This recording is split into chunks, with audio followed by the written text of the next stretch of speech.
Okay, it's just after 12, so I'm going to go ahead and get started. Welcome, everybody, and thanks again for joining us this afternoon. My name is Melissa DeMars, and I'm the Northern Michigan Behavioral Health Consultant for the Michigan Opioid Collaborative. And this is our webinar on alcohol use disorders, epidemiology, and clinical best practice, presented by Dr. Ann Fernandez, whom I'll introduce shortly. Before we get started, a couple things to go over. On the screen, we do have the CME information. If you're trying to obtain CME credits for today, feel free to follow the instructions or use the QR code. For social work and McBath credits, we will be posting a PDF with links and instructions for obtaining those credits in the chat throughout the webinar. The continuing education credits do expire by 12 p.m. on Saturday, October 28th, so please make sure you complete the process before that time.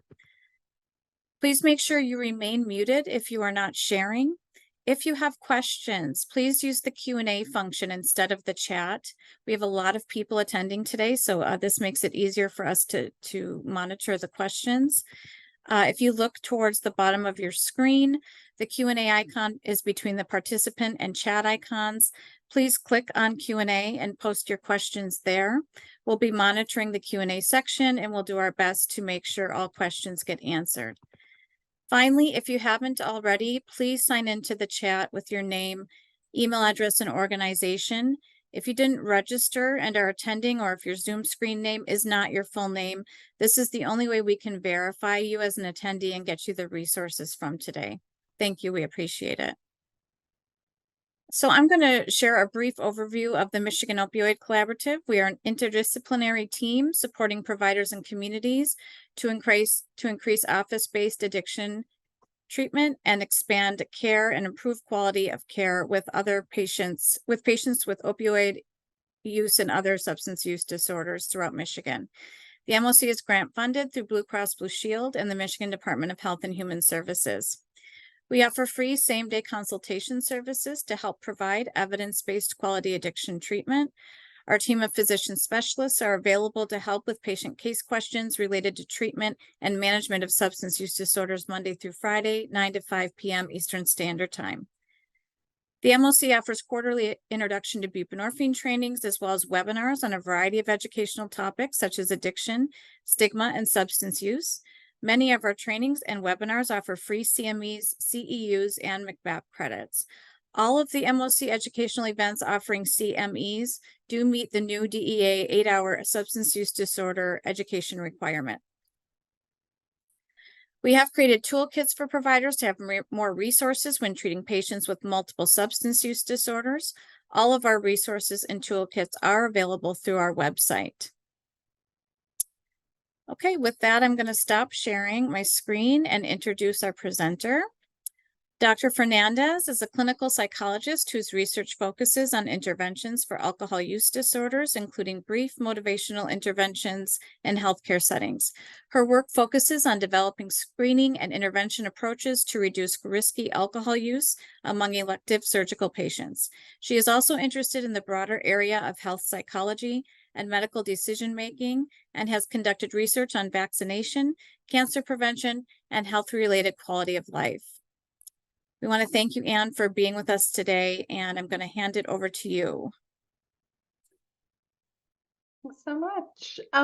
So I have slides I'm going to present today. I'm really happy to be here and excited to talk about this topic.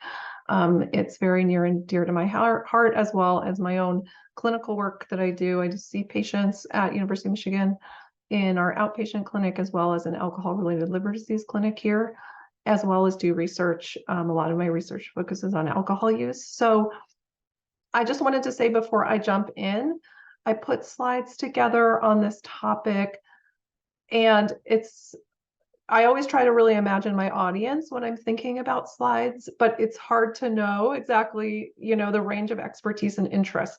So I really encourage you, as I'm going through, if you have questions, to ask them. And then the moderator can interrupt in slides and ask me some of those questions to answer for you. And in terms of some of the clinical things, I kept in mind a little more of like a primary care type screening brief intervention, but I see some of you are social workers So if you have questions about other types of clinical approaches, please feel free to ask. I'm happy to kind of go off the slides and talk about other topics as well that would be helpful to the group. So with that said, I'm just going to start sharing the slides and jump in. All right, here we go. Okay, and I'm just going to do the display mode here. And everyone, all right, can everyone see that in the big mode? Okay, We awesome. can see your presenter view. Oh, okay. That's what I was trying to avoid. Hold on one second. I'm going to share I have two screens, so I will do this one. This should work. All right, trying again. Looks great. Okay. Oh, actually, we can see the slides on the side. Sorry. There you go. There we go. Perfect. All right, we did it. Okay. So I think you guys know the topic. So just learning objectives today. I'll present about alcohol use disorder, the definition and diagnostic criteria. I'd like to share more about population prevalence and trends, as well as highlight some at-risk demographic groups and health risks, and share best practices for screening and brief interventions in clinical or community settings. So in terms of alcohol use disorder definition and diagnosis, alcohol use disorder, many of you may be aware of this term, but it's a medical condition characterized by impaired ability to stop or control alcohol use, and in conjunction with adverse consequences in a person's life, and often some level of physical symptoms as well, craving, tolerance, and withdrawal. And alcohol use disorder, the term many people know, but I talk to people a lot who think that that's a strange term because they're used to other terms like alcohol abuse or dependence, which alcohol use disorder encompasses what those encompass as well. Many people in a colloquial sense or more historical, even diagnostic sense, use the term alcoholism, which the field has moved away from in part to recognize the spectrum of alcohol use disorder, and the term alcoholic for many people can be very stigmatizing. I find for some it can be empowering. It kind of depends on the person. So typically clinically and in talks, I use the term alcohol use disorder. And when we talk about what an alcohol use disorder is, this is a diagnostic term. It is the diagnosis, and it is made of 11 symptoms. And those 11 symptoms are highlighted here. You have to have at least 2 of them to meet criteria for an alcohol use disorder.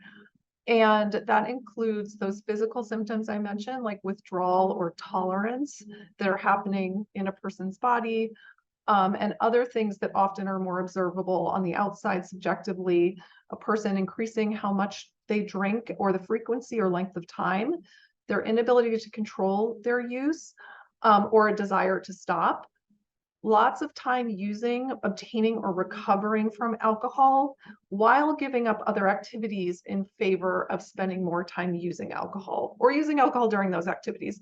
One of the ways I describe this in clinic to people sometimes is sort of like a planet, like does a person's life or does an individual's life start to revolve more and more around the substance? Like that substance has more gravitational pull. They're not doing as much as they used to. They're spending more time focusing on alcohol use.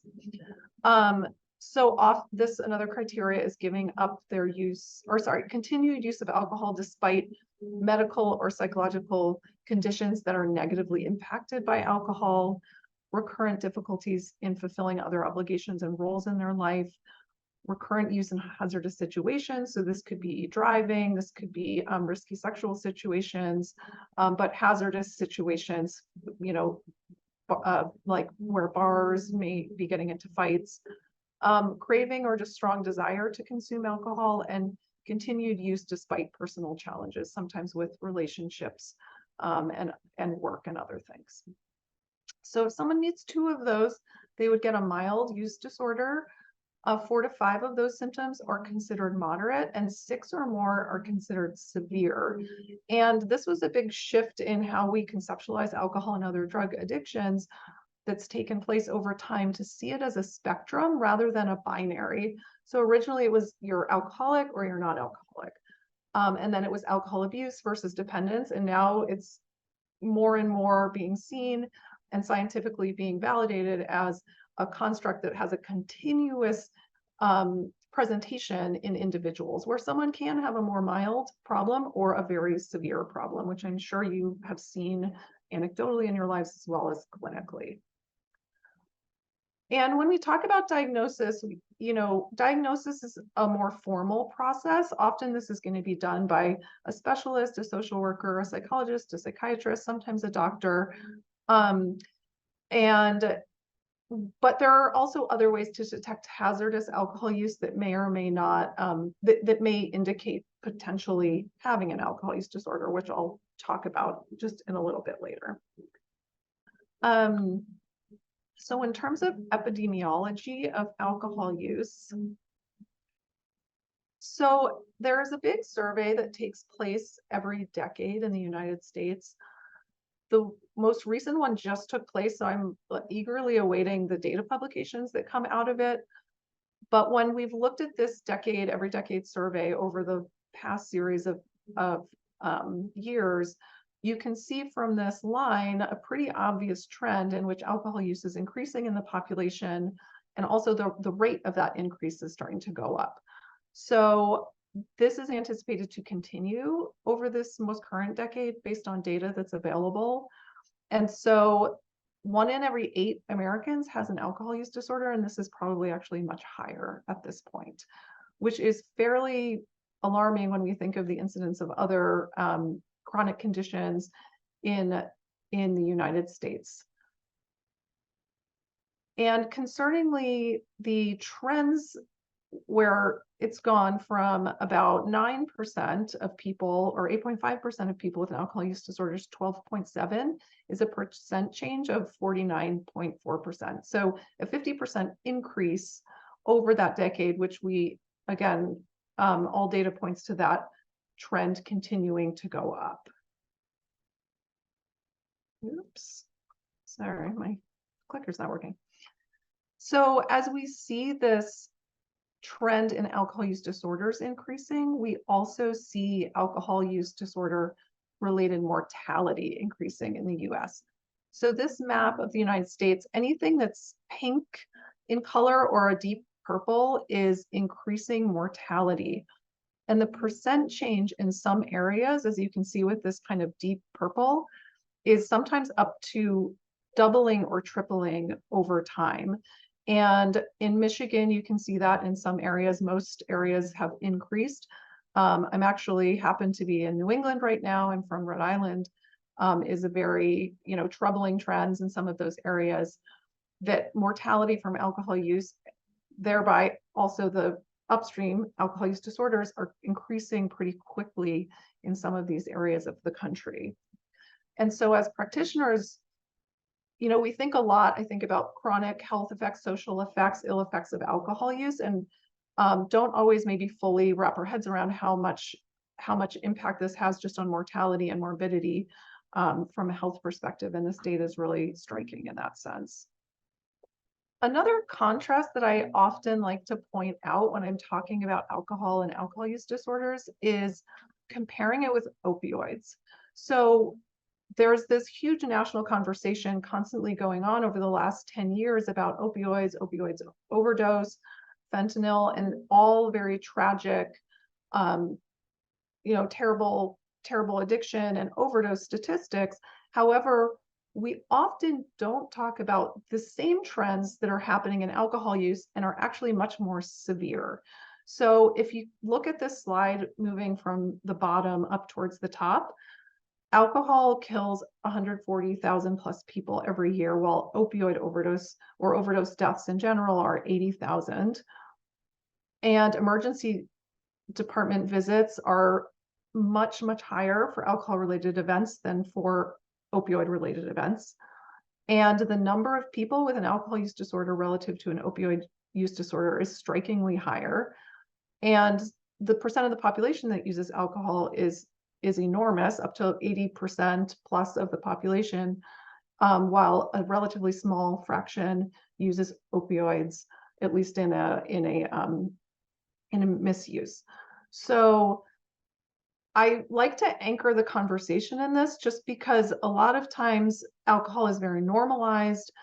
It's something that a lot of people do without great incident or adverse effect. But in reality, when we then look at the population level, it's a little bit of an illusion that it can be, that it's not as big of a public health crisis as opioids or other drugs, when in fact it's actually a bigger problem and is following the same upward trends in our society. So with that in mind, kind of thinking about what are the at-risk groups, or are there certain subsections of the population that are more affected by this than others? This was just a quick Google search that I did. I typed in the word alcoholic, even though that's not the word I'm normally using, just to kind of get that, population Google snapshot of the images that come up. And does anyone notice anything in particular about this very non-research based search that I did? Primarily men. Yeah. So primarily men. Anything else? So primarily men and primarily white Caucasian men. And I actually counted, from what I could tell or ascertain sex from the pictures, I counted 24 men, 4 women, and 1 frog. So that kind of gives you just a little bit of a snapshot of at least this little experiment that I did. And so comparing that to what the actual alcohol use rates in the country are like is interesting to do, because we do have stereotypes about who we think of as a person who would have an alcohol use disorder. And so this past year prevalence data was 6 different studies that were brought together to take averages on some trends in alcohol use, and finding that this first one is men versus women. So this top line is men and this solid line is women. And what you'll notice here is that men have higher use overall, but women are increasing. This is time on this bottom x-axis. So over many years, women are essentially catching up with men. And I have some other slides to demonstrate that in other ways. White Americans, people who identify as white Caucasian, also have the highest rate of use. But as you can see, some other groups are catching up, including Black, African American, and Hispanic individuals. So we have this phenomenon of kind of like high levels of use, but then the rate of use being really important as time has gone by. Similarly, with younger adults, the youngest adult group is the highest level of use, with other groups catching up again. And those with more than a high school education also have very high rates of use. And when we look at this for men versus women, you can see that the bar graphs, the yellow is the more recent data, and how much more of an increase there's been in use in women relative to men. And this is for alcohol use disorders specifically. So our most severe category that we're going to be most concerned about in terms of morbidity and mortality. And so to take a little snapshot of that, the percent change in men over that decade was 34%, but was 83.7% addition for women. So a much higher rate of increase. And this also illustrates it pretty nicely when we are looking at hazardous use, so unhealthy levels of alcohol use in women versus men across Western nations. We can see women just going up very quickly to kind of meet men at this high level of alcohol use. And we can see some of these trends in terms of the mortality data as well. So deaths from alcohol have also increased pretty rapidly in the United States recently, especially over the last 10 years. And there's many causes of death from alcohol use. I think a lot of times we think of alcohol poisoning, or we think of car crashes. The largest category that leads to death is liver disease. from alcohol, which alcohol is now the leading cause of liver disease in the United States and the leading cause of death among people who use alcohol. So there's even a very particular and specific risk group. So for clinicians seeing people with alcohol use disorder, being aware of signs, symptoms of liver disease, and being aware of this high incidence that's happening in the country and the increasing incidence of that is really important. And there was a big effect of the pandemic on alcohol use. I think a lot of people probably saw some of this in the news. And likewise, there was a bump in alcohol-related mortality. So there are some pretty striking data that was looking at alcohol-related liver disease in Americans during that, when the pandemic began, right here close to this 2020 mark, how much they shot up and then started to come down a little with the pandemic restrictions loosening. And California was one of the states that was hit really hard by this trend. And at this peak, deaths from alcohol-related liver disease were outnumbering deaths from car accidents. And I think also from certain forms of cancer. It was just a really, really striking increase. So to kind of ground it in some other comparisons, that this is a cause of death that's really that's just really increasing, comparable to things that we think of often, where I think liver disease from alcohol is something is not as much on people's radars. And similarly with those trends that I mentioned in terms of increase in alcohol use disorder, in particular risk groups, those increases really took place similarly in women in terms of liver disease, and also in young women in particular. So when we're thinking of people who are going to have liver disease and die from liver disease, often we have a certain image in our mind, and it's usually not a 30-year-old woman, but in fact, that's one of the highest increasing groups that's experiencing this outcome. You can see here, this white bar here is women. This is percent change over time. And in this young group, it's particularly high for men and women, but it's consistently high for women overall across most age groups under 65. So Dr. Fernandez, yes. sorry to interrupt. We do Yeah. have a question. Do you want me to read it now, or? Yeah, that would be great. Okay. How come the survey most current is 2013 to 2015 for AUD? Is there not a more current rate? I see there's one slide during the pandemic. Yeah, so that was what I was mentioning about this. There's something called the NESARC. It's National Epidemiological Survey of Alcohol Use Disorders, which is one of our best data sources. And it takes place every decade.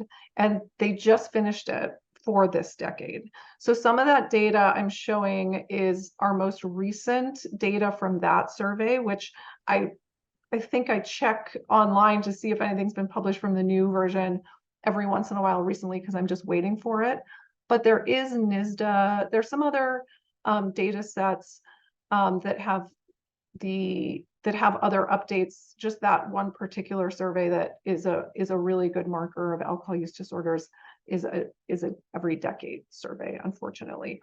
But there's definitely other data online, and in particular during the pandemic, I was trying to highlight some of those increases. But yeah, there is more recent data that shows an increase, just not consistently with that one data set, if that makes sense. Thank you. There is another question. Would you like me to read that? Yes. Could you comment on the possible increase in FASD, ARND due to the increase in women's use of alcohol, please? And so is this I think you were saying fetal alcohol syndrome was FAS, if I heard correctly. FASD/ARND. Oh, okay. Yeah, so I think fetal alcohol syndrome. So I actually don't have the data on that specifically. It's not something that I study and work on as well. So I'm fairly certain the trends, like the upstream factors, just like with liver disease or other health causes, The upstream factors are increase in alcohol use and increase in alcohol-related liver disease. Increase in alcohol use disorder. So when rates are changing in young women of childbearing age, I can only imagine that those are increasing as well. I don't have the data in this slides, though. Thank you. And Yeah. then the last question is, would SAMHSA have some data too? The Substance Abuse of Mental Health Services Association. On alcohol use disorder? Sorry, on the first question around the survey data. Oh yeah, so SAMHSA, I think probably there's a few different. NISDA is one, and SAMHSA has some as well. Yeah, Thank you. yeah. Okay, so in terms of the biological or anatomical differences, when I was mentioning some of those differences with women versus men and the increase in alcohol use in women, something important to keep in mind is that men and women have biological and anatomical differences that are important when we think about alcohol use, because it's not just a weight difference. You know, obviously there's a difference between women when I'm talking about women versus men, I'm talking about biological sex as opposed to gender. But women tend to have a lower body weight and size overall, but that's not the only reason that this happens. So water is a factor, how much water is in the body. So alcohol is diluted by water, and women have proportionally less in their bodies, 52 versus 61%, and older adults also have less. So there's also differences in alcohol dehydrogenase, which means slower processing of alcohol in stomach and the upper intestines in women relative to men, as well as fairly complex hormonal differences that impact the way that alcohol is processed in the body. So what this means for women is that they can become intoxicated at less use of alcohol, but also more of the damaging effects can reach their organs. So those harmful effects and health hazards of alcohol tend to happen faster in women than in men for these reasons. So this is sometimes called telescoping, in the sense that women start to have alcohol-related problems sooner and at lower drinking levels than men, and that there's an accelerated progression from initiation of alcohol use to addiction, treatment admission, and also things like liver disease. And women are just generally more susceptible in that sense to alcohol-related organ damage. So in terms of alcohol use disorder clinical practices,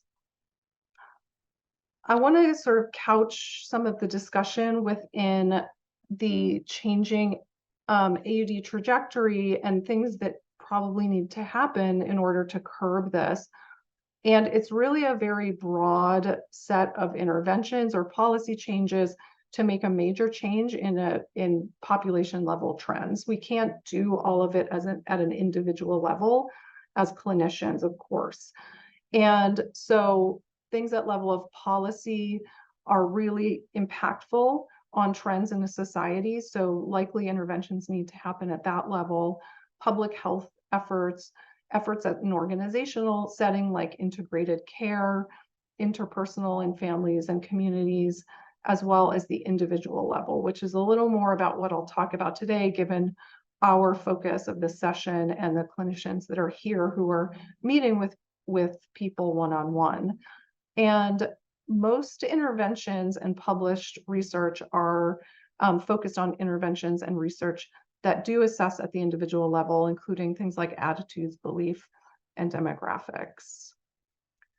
So the question is really, what can we do at an individual level? And as I mentioned, I focused a bit more in some of the slides that I prepared on things that can be done in a more general clinic setting. So if there are questions about other specific treatments, please chime in.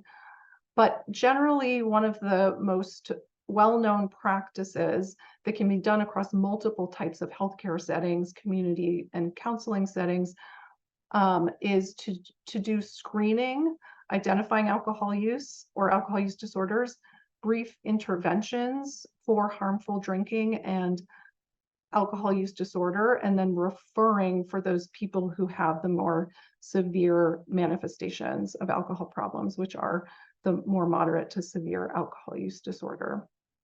And importantly, there are tools for screening. So many healthcare settings do not use validated screening tools. They'll use more informal questions like, how much do you drink? How much do you drink a week? Where every single research study that compares that approach to a validated screening tool, even a 3-question screening tool, finds that the screening tools tend to do a better job of identifying and capturing risky alcohol use or potential alcohol use disorder.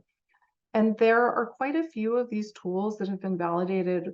One of them that's very brief, I highlight because it's only 3 questions, is called the Audit C. And it asks about how often someone drinks alcohol, how many standard drinks they have on a typical day, and how often. The wording kind of differs depending on the standard drinks in the country that it's being administered in, but how often do you have? Usually it's 5 or more, or 4 or more for a female, or 5 or more for a male. And then this leads to, as you can see, there's a numerical, there's numbers across the top that correspond to scores, and you can come up with a standardized score. And the reason that that's important is because the score can lead to certain clinical decision rules about what to do next with someone who scores positively and has above certain cutoffs. So, for example, for men and women on this measure scoring a 0 to 4, and different clinics use different cutoffs. Sometimes women at 0 to 3, which is preferred actually, but for men it's usually 5 or more. And so and for people who are under 65, the cutoffs are even lower. So depending on what someone's score is on this measure, you can use that to make a decision if you want to talk to a person and give them feedback about their level of alcohol use. So if they score above the cutoff for hazardous use, you can talk to them about cutting back on their use, about harm and potential benefits of making a change. While if people score even higher, like above an 11, there's potentially a more severe alcohol use disorder going on. There are other measures as well, such as the audit, which is a 10-item measure. Not all clinical practices have room to assess all the chronic health conditions that they need to with a 10-item measure. So the audit C is usually at least a minimum to get started for clinics. And it's one that's been used in a lot of different types of health clinics in a lot of different settings. So it's very widely validated in that sense. And when there's been research that compares the Audit C with a general open-ended clinical interview, this particular study was with Epidemiology, they found that someone just doing their best at clinical questions captured a much lower number of individuals with potential alcohol problems than a tool, or compared to someone who is an addiction specialist doing a special interview. So these tools can really help in practice, especially when a practitioner is busy and needing to do other things, to take some of that clinical interviewing out and get those cutoff scores.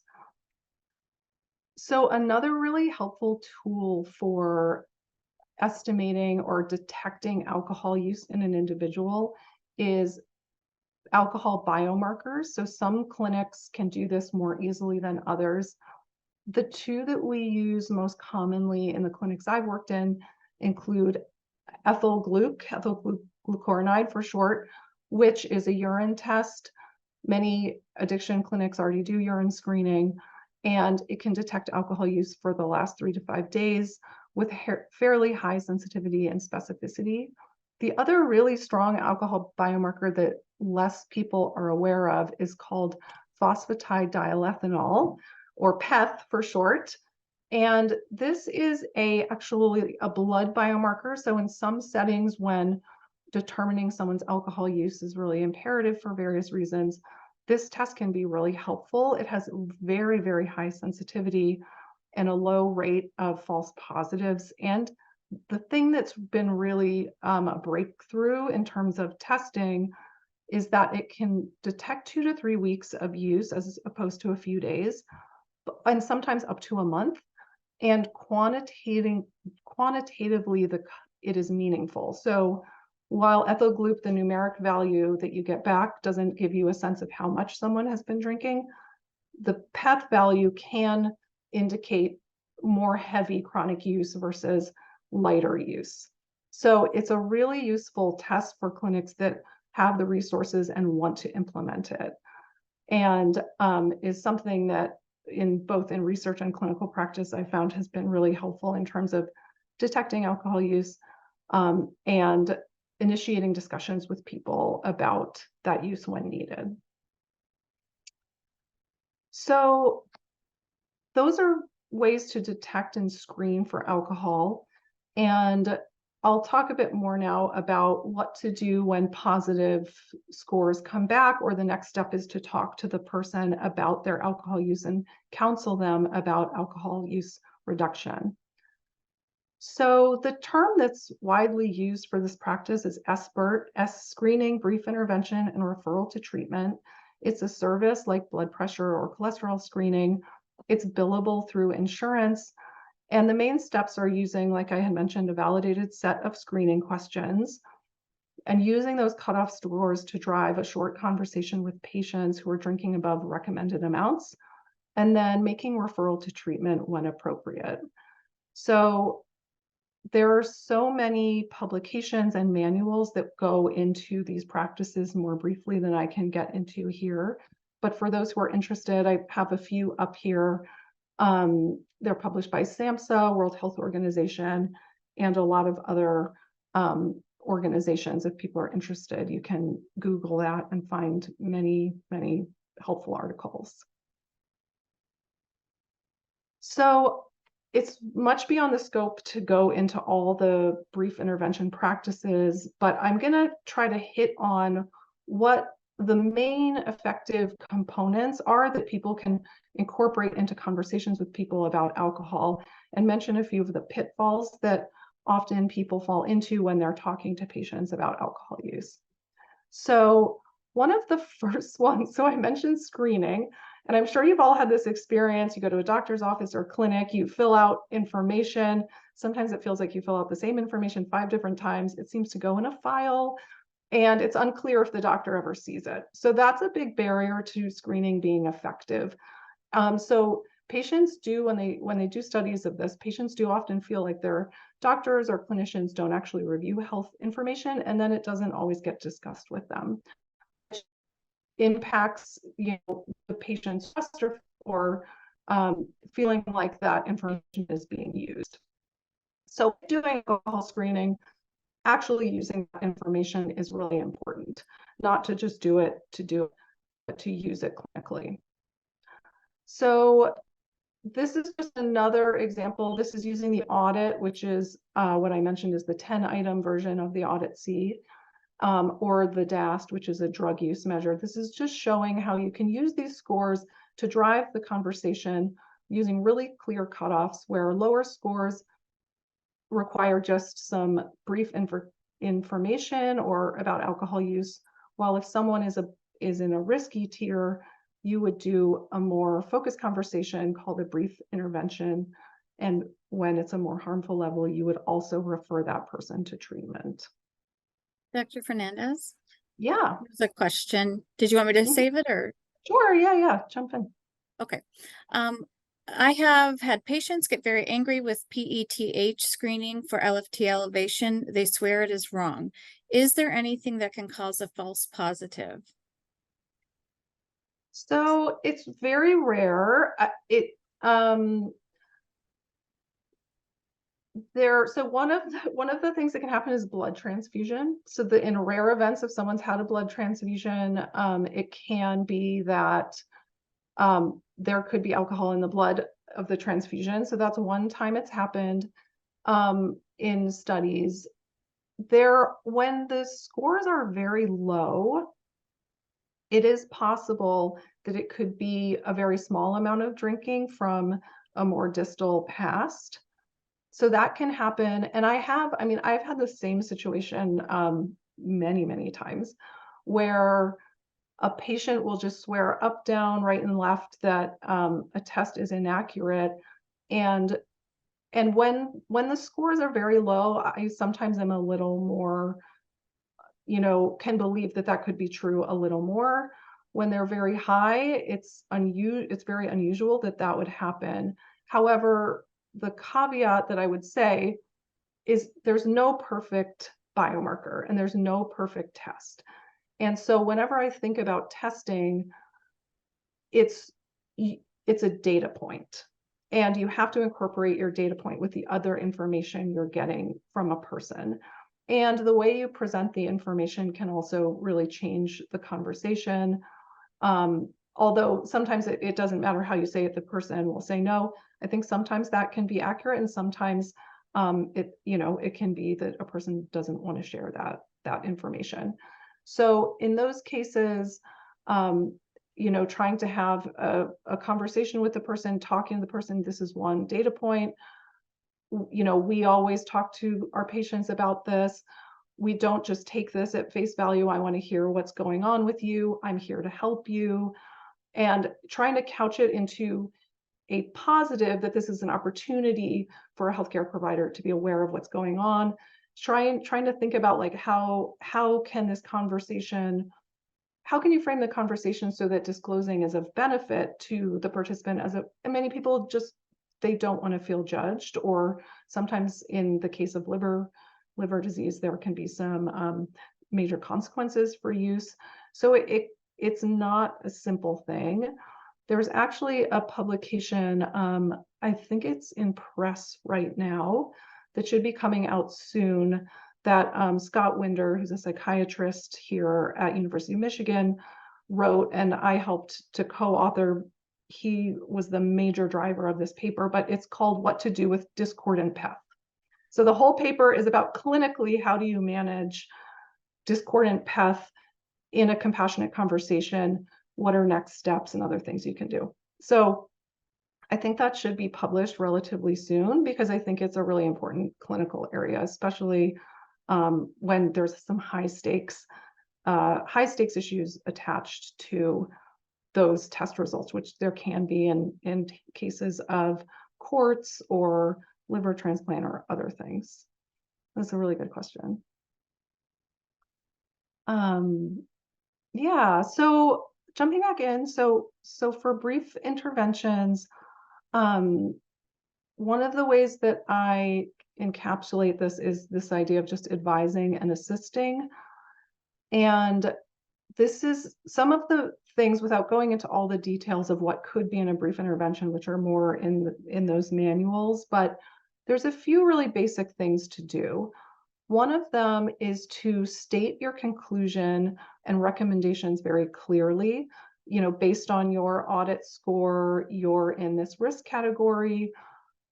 We recommend that you reduce alcohol use or stop in this way. And then try to gauge motivation and tailor discussion accordingly to where the person is at. And what you've probably heard is that stage of change. Are they motivated? Are they not there yet? And try to adjust your conversation accordingly. And if appropriate, providing education. Some people are willing and want to do something, so making a plan and providing referrals as necessary.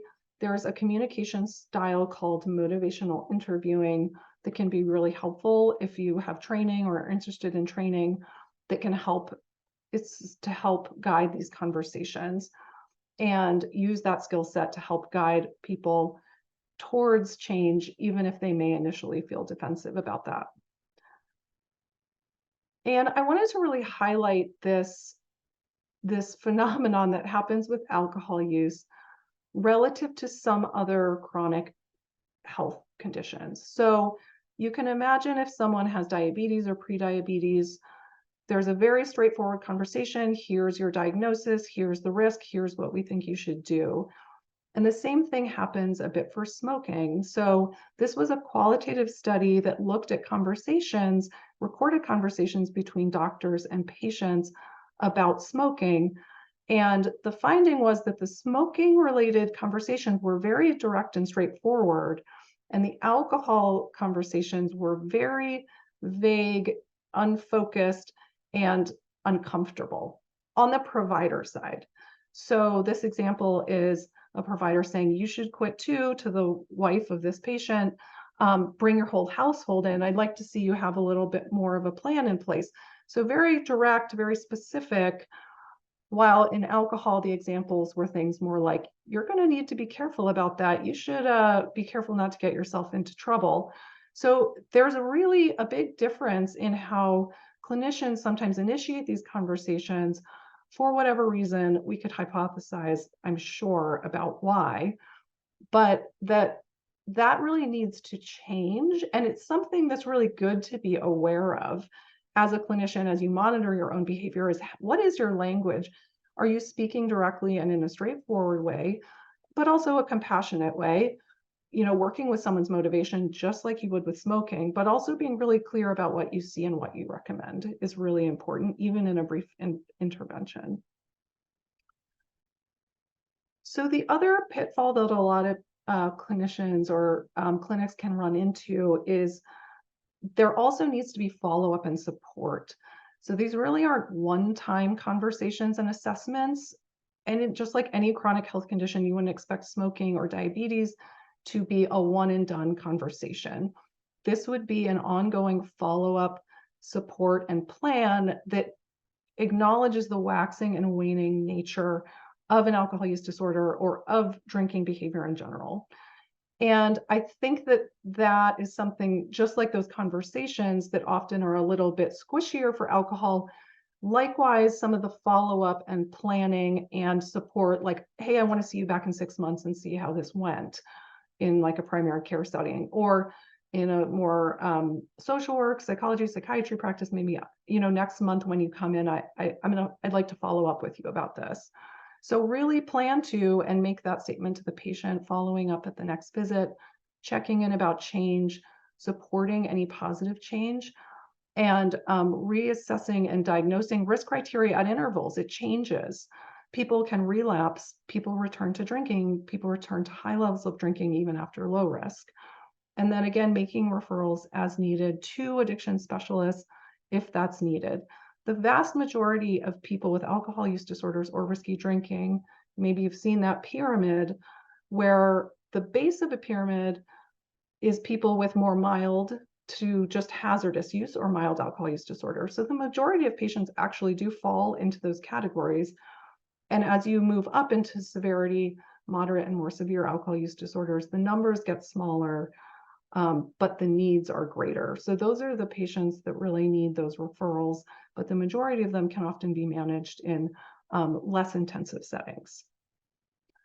And to end on a very, well, in some ways discouraging, but also encouraging note, is that the number of patients that actually get into alcohol use disorder treatment.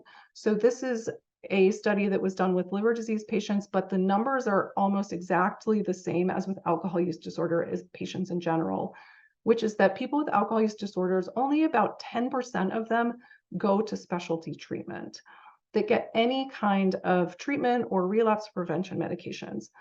So that's staggeringly low. But the opportunity that I see is everyone in orange on this slide. So everyone in orange on this slide is someone who's not getting anything, which means there's a huge number of people that even having the most minimal conversation with them about alcohol use is more than they would have gotten. And if you even get a few of those people, you're suddenly having a huge impact because the numbers that exist that are getting those are so low. And so if we can see this as an unreached population, it's an untapped population that needs help and guidance. And a lot of times they are the people with the more mild to moderate alcohol use problems, that their problems aren't severe enough to get them either mandated to treatment or to seek it on their own.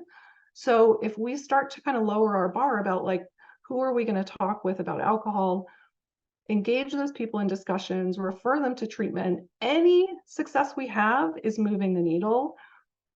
even if we get 1 out of 10 people that we talk to get to some kind of treatment, we've made a huge impact. So that's one of the things that I just want to make sure I highlight is in our line of work, when you're working with addiction patients, chronic health conditions, where motivation is a really big factor and access to care can be really challenging, it's very easy to get discouraged and feel like you can't have an impact. But you really can, in the sense of getting that 90% of people who really aren't getting anything. You get somebody in and you've moved that needle in a really big way. So with that, I just want to take questions and thank you for listening. Thank you so much, Dr. Fernandez, for this presentation and for the valuable information. For anybody who has questions, if you want to go ahead and post them in the Q&A section, I can read them out loud. There were a couple questions, Dr. Fernandez, that came in with registrations. The first one is, what are some new and promising interventions for the treatment of alcohol use disorder? Yeah, that's a great question. So I think addiction treatment is not a very fast moving field in terms of treatments and new treatments. So the evidence base, there are some. I guess I'll start with kind of what's standard of care and what continues to be standard of care, and then talk about some of the more recent research. But some of those things I presented, the screening, brief intervention, referral to treatment, is still a very strong standard of care that's effective across settings. Cognitive behavioral therapy as a therapeutic modality is really well supported by evidence. And one of the other areas that's really important is both psychotherapy, like CBT, cognitive behavioral therapy, plus relapse prevention medications, like naltrexone is one that is effective for many people who have alcohol use disorder. And a very low number of people actually get those things together at the same time, but the combination of them can really improve above and beyond any one of them alone. So honestly, when I think of what's a hot topic, it's that we have treatments that work, and they work as well as treatments in other fields. Like we think of, oh, not everybody gets helped by alcohol use disorder treatment, but like something like aspirin that was recommended for heart attack risk reduction was a much smaller effect size. It's just that on a population level, it can be really effective. So, if 30% of people benefit from CBT, getting that to people is still a huge and important thing to do. So when I think of like what's the most important is, can we get more people access? The biggest problem that we have in our country is people aren't getting care. So hot topic to me is get more people the treatments that we have. The other area that I do think is emerging as an important treatment that has not been put into practice in many clinical settings, in large part due to insurance barriers, is contingency management.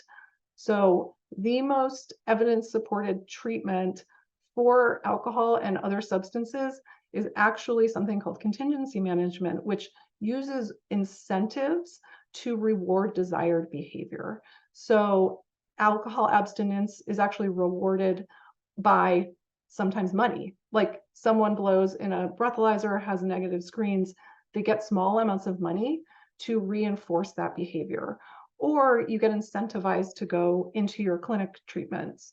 So you go to clinic, you can pull a raffle, you get a small prize. So there's all these really interesting kind of positive reinforcement incentive-based treatments that are incredible when you look at them in research, but they've had a lot of barriers to actually being implemented because there's a lot of stigma, there's a lot of issues, of course, around paying people for abstinence that aren't the first and foremost idea for people's insurance payers.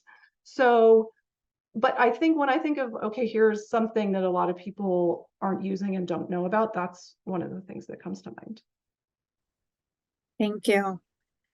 There is a comment in the chat from Lisa saying Cochrane database shows 12-step programs to be the most effective intervention in treating alcohol use disorder. Can you please comment? Yeah, so 12-step. So I should mention 12-step, generally speaking. I don't know if in that sense 12-step as like a therapy modality or 12-step as a peer support modality. But 12-step is an incredible program and approach. One of the things that I appreciate about it as well is that it's free, it's everywhere, and anyone can access it. And so basically the idea is that like this is the most ubiquitous treatment that people can access without insurance. So I don't know that particular study, although I can't comment on the design and the methods. One of the tricky things about 12-step is that it doesn't always partner with research. It's obviously an independent body. So, but I mean, it's a wonderful program, 12-step facilitation therapy, when they've studied it more formally in treatment settings, is just as good as CBT. And so it's an amazing program. It's one of the empirical supported treatments that we have, research supported treatments that we have. There's also other free services that some people benefit from that aren't as well known as 12-step, like Smart Recovery. There's a Dharma, Buddhist kind of focus. So there are a suite of things. And so it's great to have those, especially free services for people. Agreed. There is a question. What was the source you mentioned earlier that collects the data every decade? Oh, NESARC, National Epidemiological Survey of Alcohol-Related Conditions, I think is what it stands for. I'm trying to put this in the chat. Yeah. National Epidemiological Survey of Alcohol-Related Conditions. Okay. Thank you. Yeah, NESARC. Okay. Yeah, so the new decade, like this decade where they're collecting the new data just happened. So I think publications on this next 10 years with that next line in that graph should be available soon. Great. Thank you so much. We really appreciate you being here and sharing this information.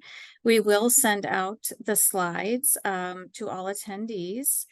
And our next event is on November the 14th from 12 to 1, Novel Psychoactive Substances of 2023. I can put the link in the chat for those of you that would like to register, but we also are going to be sending this out as well. So thank you so much again, Anne, and thank you everybody for attending today. We hope you have a good Thursday. Thanks, everybody. Thank you.